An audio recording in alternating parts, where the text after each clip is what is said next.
നാമത്തിന് മഹത്വമുണ്ടായിരിക്കട്ടെ. യാക്കോബിസ്ലിഹായുടെ ലേഖനം 1-ാം അധ്യായം 17-ാം അധ്യായം. ഉന്നതവും പൂർണ്ണമായ മഹത്വപൂർണമായ സമ്മാനം ദൈവത്തിൽ നിന്ന് വരുന്നു.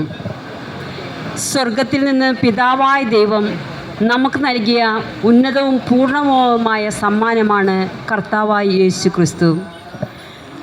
സ്വർഗത്തിൽ നിന്നും ഭൂമി ഏറ്റുവാങ്ങിയ ആ സമ്മാനത്തിൻ്റെ സന്തോഷം ആഘോഷിക്കുന്ന സുദിനമാണ് ക്രിസ്തുമസ് എന്ന് പറയുന്നത്. ഈ ക്രിസ്തുമസ് ആഘോഷത്തിൽ ദൈവപുത്രനായ യേശു ക്രിസ്തുവിൻ്റെ ശാന്തിയും സമാധാനവും ദൈവത്തിൻ്റെ അനുഗ്രഹവും നിങ്ങളുടെ ഓരോരുത്തരുടെയും ഹൃദയങ്ങളിലേക്ക് വർഷിക്കപ്പെടട്ടെ എന്ന് ആദ്യമേ തന്നെ ഞാൻ ആശംസിക്കുകയാണ്. വിശുദ്ധ ലൂക്കായുടെ സുവിശേഷം 2-ാം അധ്യായം 10-ാം തിരുവചനത്തിൽ ഇപ്രകാരം പറയുന്നുണ്ട്: ഭയപ്പെടേണ്ട, സകല ജനങ്ങൾക്കും വേണ്ടിയുള്ള വലിയ സന്തോഷത്തിൻ്റെ സദ്വാർത്ത നിങ്ങളെ ഞാൻ അറിയിക്കുന്നു. സ്വർഗത്തിൽ നിന്നും ദൈവം നൽകിയ ഉന്നതമായ സന്ദേശം ദൈവപുത്രനായ ക്രിസ്തുവിനെ ലോകത്തിലേക്ക് നൽകി, പൂർണ്ണതയോടുകൂടി നൽകി. യേശു ക്രിസ്തുവിനെ പോലെ പൂർണ്ണമായി നൽകപ്പെട്ട ഒരു സമ്മാനവുമില്ല. ദൈവത്തിൻ്റെ സ്വന്തം പുത്രനായ യേശു ക്രിസ്തുവിനെ പൂർണ്ണമായി ലോകത്തിലേക്ക് നൽകിയപ്പോൾ ഈ പൂർണ്ണത മറ്റാരിൽ നിന്നും വ്യത്യസ്തമായിരുന്നു. ക്രിസ്തുവിനെ നമുക്ക് പൂർണ്ണമായി നൽകിക്കൊണ്ട് തൻ്റെ പുത്രൻ്റെ മരണത്തിലൂടെ തന്നെ അവിടുന്ന് നമുക്ക് നൽകി. ഇത്രയും വലിയ സമ്മാനം ഒരുവിൽ നിന്നും നമുക്ക് ലഭിച്ചിട്ടില്ല. ആ ദൈവപുത്രനിൽ നാം ആശ്രയിക്കുമ്പോൾ അവിടെ നിന്ന് നമുക്ക് നൽകുന്ന ശാന്തിയും സമാധാനവും എത്രമാത്രമാണെന്ന് എളിയ ഹൃദയങ്ങളിലൂടെ മാത്രമേ നമുക്ക് അനുഭവിച്ചറിയാൻ സാധിക്കുകയുള്ളൂ.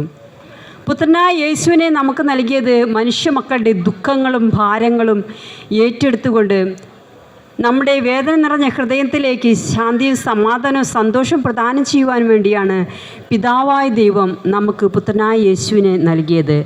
മനുഷ്യ മക്കളോടുള്ള സ്നേഹം പ്രകടിപ്പിക്കുവാൻ വിശുദ്ധ യോഹന്നാൻ്റെ സുവിശേഷം 3-ാം അധ്യായം 16-ാം വാക്യത്തിൽ പറയുന്നുണ്ട്: തന്നിൽ വിശ്വസിക്കുന്ന ഒരുവനും നശിച്ചു പോകാതെ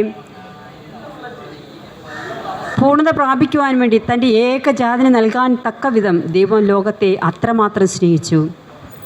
ലോകത്തെ ദൈവം സ്നേഹിച്ചതുകൊണ്ടും പാപത്തിൽ ആണ്ടുകിടക്കുന്ന മനുഷ്യ മക്കളെ രക്ഷിക്കുവാൻ വേണ്ടി തൻ്റെ പുത്രനെ തന്നെ ബലിയർപ്പിച്ചുകൊണ്ടും ആ വലിയ സ്നേഹം പിതാവായ ദൈവം നമുക്ക് നൽകി.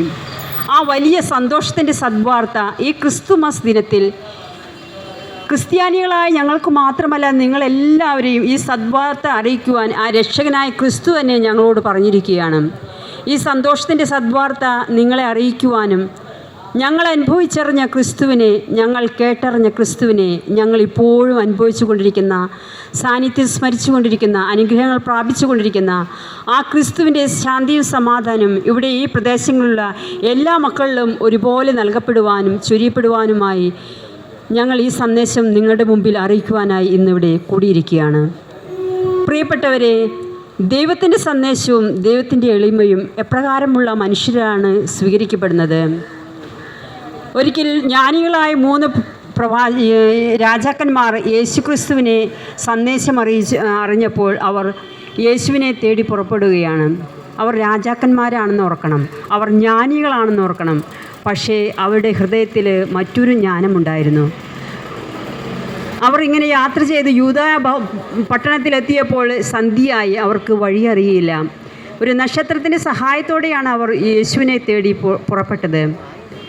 എന്നാൽ സന്ധ്യയായപ്പോൾ ഒരു കുടിലിൻ്റെ മുമ്പിൽ അവർ എത്തിച്ചേർന്നു. ആ കുടിലേക്ക് കടന്നു ചെന്നപ്പോൾ അമൽ എന്നു പേരായ ഒരു മുടന്തനായ ഒരു കൊച്ചു പയ്യനോട് അവർ തിരക്കി, എവിടെയാണ് കർത്താവായ യേശു ക്രിസ്തു ജനിച്ചിരിക്കുന്നത്?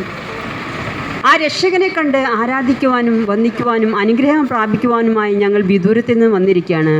പക്ഷേ ആ ബാലന് അറിയില്ലായിരുന്നു ഈ യേശു ക്രിസ്തു ആരാണെന്ന്. പക്ഷേ ഈ ജ്ഞാനികൾ പറയുന്നതെല്ലാം അവൻ കേട്ട് അവൻ തൻ്റെ ഇല്ലായ്മ എനിക്കറിയില്ല എന്ന് പറഞ്ഞപ്പോൾ ജ്ഞാനികൾ തിരിച്ചുപോയി. പക്ഷെ അവരറിയാതെ ആ മുടന്തനായ കുട്ടി അവരറിയാതെ അവരുടെ പിന്നാലെ യേശുക്രിസ്തുവിനെ കാണുവാനുള്ള ആഗ്രഹത്താൽ അവൻ വേദനകൾ സഹിച്ച് അവസാനം പൂജരാജാക്കന്മാർ യേശുവിൻ്റെ മുൻപിൽ എത്തിച്ചേർന്നപ്പോൾ അവനും ആ പുറകിൽ യേശുക്രിസ്തുവിനെ നോക്കി സമാധാനമടഞ്ഞു.